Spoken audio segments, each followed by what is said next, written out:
देखने में आजकल बहुत आ रहा है ये मोबाइल पे स्टेटस प्लस स्टोरी लगाने में। इंस्टाग्राम पे बहुत से लोग स्टोरी लगा रहे हैं, रील डाल रहे हैं कि किसान रहेगा मौन तो सुनेगा तेरी कौन। अब जब सोयाबीन का भाव अचानक 5,000 से 3800 के बीच में आ गई है तो बहुत दुख हो रहा है। वाह, अभी किसान के पुत्र को याद आ रही है कि किसान सुनेगा तेरी कौन तू रहेगा मौन। इतने दिन पहले कहाँ गए थे? सुनेगा ना तुम्हारी, वही नेता सुनेगा जिसके लिए तुम गांव में आके बोलते थे यही जुझारू कर्मठ युवक प्रतिभाशाली हमारे अपने नेताजी, इनको वोट दीजिए। आज वो जीत गए हैं। क्यों? 400 का नारा लगाया था ना, 400 पार। ये हर किसी को जिताने की, दोनों पार्टियों की बात कर रहा हूँ मैं, किसी एक पार्टी का नहीं बोल रहा हूँ। सब उन नेताओं को लेके आओ ना। अब बोलेंगे वो क्या हुआ, किस कारण सोयाबीन का रेट नहीं बढ़ रहा है? कुछ तो कारण होगा। सरकार क्या है, सरकार के लोग जब चुनाव आता है वाह वाही करके ऐसा माहौल बना देते हैं कि नेताजी के अलावा हमारा घर का चूल्हा ही नहीं जलेगा।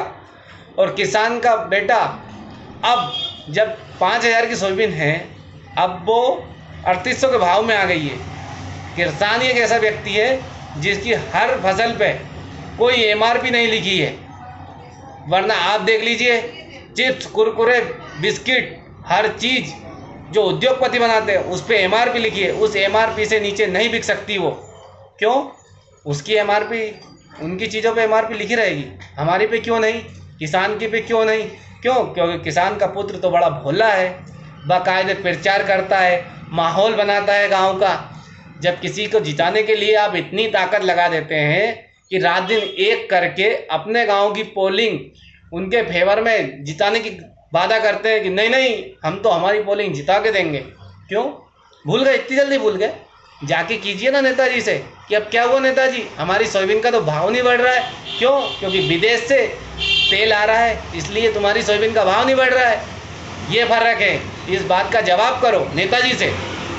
दूसरी बात रही, आप क्या है कि उनका सहयोग जो है नेताजी का, अब आप बोल नहीं सकते, और जो बंदा बोलता है उसके आप ही गांव में हाथ पकड़ के पीछे खींच लेते हैं। अरे ऐसे कैसे बोल दिया तुमने नेताजी का?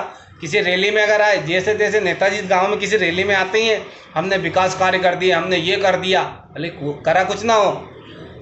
एक रोड था जो आज से 15 साल पहले बात हुई थी, जिस समर्थन में मैंने उस रोड के चक्कर में नेताजी का समर्थन किया था, लेकिन आज भी वो रोड उसी का उसे ही है, कुछ भी नहीं हुआ। तो आज भी किसान समझ जाओ, वोट उसी को दो जो गरीब हो और अपना पुत्र हो या अपने इधर से आपकी बात को समझने वाला हो। क्या है कि नेताजी बनना बहुत आसान है, लेकिन कर्म करना बहुत बड़ा मुश्किल, लोगों का सहयोग करना। नेताजी नेताजी में तुमने वोट तो दे दिए, अब सोयाबीन का भाव ले लो 4,000, बहुत अच्छी रही तुम्हारी। क्यों? क्योंकि दवा पे तो एमआरपी लिखा है, उस एमआरपी से कम थोड़ी ना देगा वो। खाद पे एमआरपी लिखी है तुम्हारी, उससे कम थोड़ी ना देगा वो। बड़ा अच्छा हुआ, अब किसान रहेगा मौन तो सुनेगा तेरी कौन। वाह, कोई तो बड़ा बड़ा साइंटिस्ट बनते फिर रहे हैं कुछ तो किसान के पुत्र, 1 बीघा का पूरा बायोडाटा लिख के दे रहे हैं, इतना खर्च इतना खर्च। नेताजी के सामने कभी बोला तुमने? अब तो कृषि मंत्री आपके खुद लाडले हैं, पूछिए उनसे क्यों, क्या हो रहा है सोयाबीन के भाव में, क्या हो गया अचानक। हर किसी चीज़ का पूछना आते, इतने ज़्यादा भक्त भी ना बने कि आपको अपने पे जब आ जाए तो सब याद आ जाए। सब स्टोरी लगा रहे हैं और सब जो है कि बस ऐसे ऐसे डायलॉग मार रहे हैं। जब 400 पार का नारा या जिताने का नारा देते हैं ना साथ, तो आज भी आपका सहयोग करेंगे वो। जाके उनको ज्ञापन देने से कुछ नहीं होगा, वो चाहेंगे तो तहलका मचा देंगे प्रदेश में, एक दिन में पूरा नारा और सब चीज़ का विकास की बात होगी। लेकिन वो वोट की टाइम पे तो ऐसा माहौल बना देंगे कि इनके अलावा कोई धर्म पे बिल्कुल चलने वाला या इनका सहयोग करने वाला कोई नेता ही नहीं है। इनके बगैर तो हमारा जीवन ही अतर्थ हो जाएगा। आज किसान पुत्र कहाँ गया?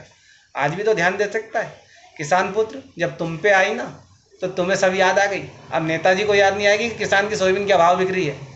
दवा तो उसी रेट में बिक रही है जिसमें छपी है। कि किसी ने कम कर दिया, डीजल तो बढ़ गया ना।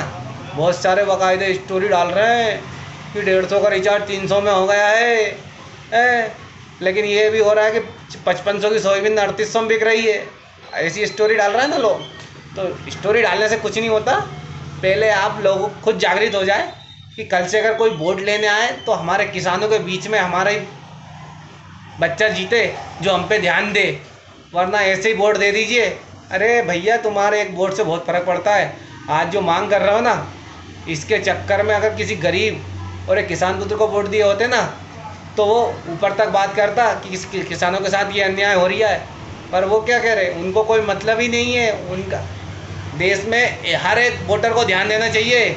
गरीब का बच्चा ही सरकारी स्कूल में पढ़ेगा या निचले स्तर में, विधायक सांसद कोई भी हो, और ये कितने बड़ा बिजनेसमैन हो, सबके अमेरिका तो कहीं लंदन यहाँ पढ़ेंगे, अपना तो वहीं जाएगा, यही सरकारी स्कूल या प्राइवेट स्कूल में यही तैयार होगी जो भी होगी। तो ध्यान दें, गरीबों के लिए ध्यान दें। और ख़ास करके इस तरह से कि वीडियो वैसे मैं कोई टाइम पास के लिए नहीं बना रहा हूँ, लेकिन चलो आज मूड हो गया कि इनको सचेत करने के लिए वीडियो बना दूँ, थोड़ा सा समझा दूँ।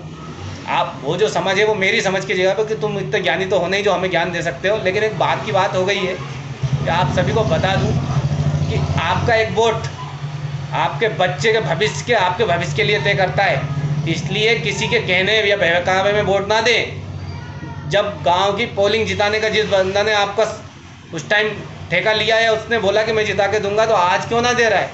किसान का सहयोग करे ना वो। आज हर जिले, तहसील, कलेक्टर में जाकर ज्ञापन दे, या ये बात को उठाए कि नेताजी आज हमारी सोयाबीन का रेट अचानक कम क्यों हो गया, दवाई का रेट तो ये हो रहा है, जीएसटी लग रहा है, सबसे ज़्यादा जीएसटी दे रहा है किसान, दे रहा है। ऊपर से उद्योगपति बोलता है कि वो तो किसान को सब कुछ फ्री में दिया जा रहा है।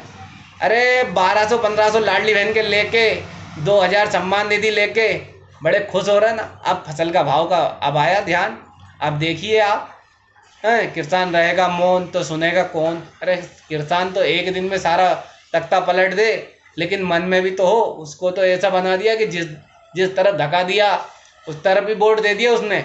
आने वाले विधानसभा में देखना, कोई किसान का बेटा ही आएगा चुनाव लड़ने, उसको ही वोट देना, तो वो तुम्हारी ध्यान रखे। वरना बस दे देना वोट आँख मूछ के कि बस हमारे तो वो ही है, हमारे भगवान, हमारे सब कुछ। नेताजी कर्मठ जुझारू योग प्रतिभाशाली।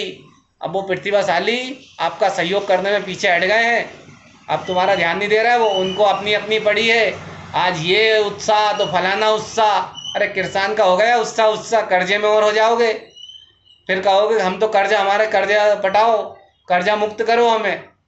जब फसल ही ढंग से नहीं बिकेगी भाव से, तो कर्जा मुक्ति से क्या असर पड़ेगा तुम्हें? पड़ जाएगा, और कर्जे में दब जाओगे। इसलिए जो बात वोट की है उस पर ध्यान दो। राजनीति करना ठीक है कि राजनीतिक बातें भी आ रही हैं इस वीडियो में, लेकिन कुछ किसान पुत्र तो इसलिए भी आगे बढ़ना नहीं चाह रहे हैं कि वो आए दिन नेताजी के साथ फ़ोटो खिंचवाते हैं। और हमारे सौभाग्य हैं कि आज हम नेताजी से वहाँ मिले, और सौभाग्य कि आज नेताजी से हमने मिलने का सौभाग्य प्राप्त हुआ। वो वीडियो डालने देते रहते हैं ना, वो स्टोरी उनको क्या है कि अभी अगर वो किसानों को सहयोग कर देंगे तो वो लाइट में आ जाएंगे। अरे यार, तुम तो हमारे इधर वाले हो ना, हमारी शिकायत कर रहे हो, हमारी बुराई कर रहे हो। तो इसलिए वो क्या है कि वो किसान पुत्र तो हैं, सोयाबीन तो हमारे साथ भी बिकाना चाहते हैं, गरीबों के साथ, बड़े किसानों के साथ या गरीबों के साथ, लेकिन वो आगे आना नहीं चाहते। आगे आइए ना, जिस तरह मंच संचालन करते हैं तो आगे आके बोलिए भी सही कि नेताजी आपके द्वारा ये गलत हुआ है कि वो रोड नहीं बना है नेताजी, कि अभी सोयाबीन का भाव ये होगा नेताजी, किस कारण हुआ वो, ये पूछना भी ज़रूरी है ना। लेकिन वो अरे आज हमें सौभाग्य प्राप्त हुआ नेताजी के साथ रोटी खाने में, नेताजी के साथ ये करने में, नेताजी वहाँ मिले आभार व्यक्त करने में। वाह क्या बात है, नेताजी का आभार व्यक्त करने में अपने चूल्हे बंद हो जाएंगे भाई। किसानों को सहयोग करे, दवाई नहीं। किसान का बेटा अगर आगे बढ़ रहा है ना तो सहयोग करे, उसकी टांग पकड़ के ना खींचे। चुनाव हो, ये चुनाव की बात अलग हो। ध्यान रखें इस बात का कि एक बंदा सब कुछ कर सकता है, पर आप सहयोग करें तो सब बदल सकता है। मेरा जैसा बंदा अगर सिस्टम में बैठ गया ना, सब कुछ कर सकता हूँ मैं, पर सिस्टम का मौका तो मिले। क्या नहीं होगा? सरकारी स्कूल नहीं बनेंगे क्या? कि रोड नहीं बनेंगे? कि रोडों का काम नहीं होगा? कि आधी रात को लाइट काट दी जाएगी, उसका कारण नहीं पूछा जाएगा? सब पूछा जाएगा। बस बंदा ऐसा होना चाहिए जिसके पास काम ही वही होना चाहिए कि लोगों की समस्या का हल करे।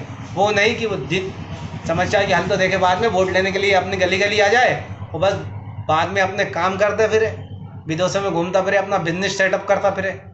ऐसे बंदों का ध्यान ना दे भाई, किसान पुत्र को ही सहयोग करें तो किसान पुत्र आपका सब कुछ करेगा, आपका सहयोग होगा, देखा जाएगा। किसान के बेटे को अगर ले आए ना एक बार सिस्टम में, सब कर देगा चेंज, क्योंकि उसको हर चीज़ का पता है कि गर्मी क्या होती है, धूप में काम करना क्या होता है। ये बात का ध्यान रखें, किसान पुत्र हैं तो किसान का ही सहयोग करें। मैं इस बात से राजनीति करना नहीं चाहता, लेकिन दुख है कि लोग आज स्टेटस स्टोरी लगा रहे हैं। स्टोरी से काम नहीं चलेगा। आप तो आगे सामने आओ ना, गांव के सरपंच को आगे करके कलेक्ट्री में जाओ और बढ़ो आगे और बोलो कि कलेक्टर साहब ये क्या हुआ, कैसे करें अब हमारी खेती। एक दिन ऐसा आ जाएगा कि किसान ज़मीन बेच देगा और कॉलोनियाँ कट जाएंगी, फिर खेती के प्लाटों के ऊपर होगी, क्या होगा, विदेशों जैसे हाल हो जाएंगे क्या। आजकल तो अबे कॉलोनियाँ ही कट रही हैं खेतों में। क्यों बेच रहा है किसान, मेन रोड की ज़मीन है, कुछ कारण होगा ना। एक दिन ऐसा हो जाएगा कि क्या छत पे खेती करेंगे लोग, जब ज़मीन नहीं बचाएगी। ज़मीन रहेगी तो उपजाऊ तो बनाया जा सकता है, लेकिन खुद गई तो उसको पूर के डबल से नहीं बनाया जा सकता है। किसान के पुत्र ध्यान रखें हर चीज़ को, और बात को ध्यान रखें कि जो ज़मीन है उसको बचाए रखना है हमें। किसी भी स्थिति में खेती नहीं करोगे तो क्या होगा।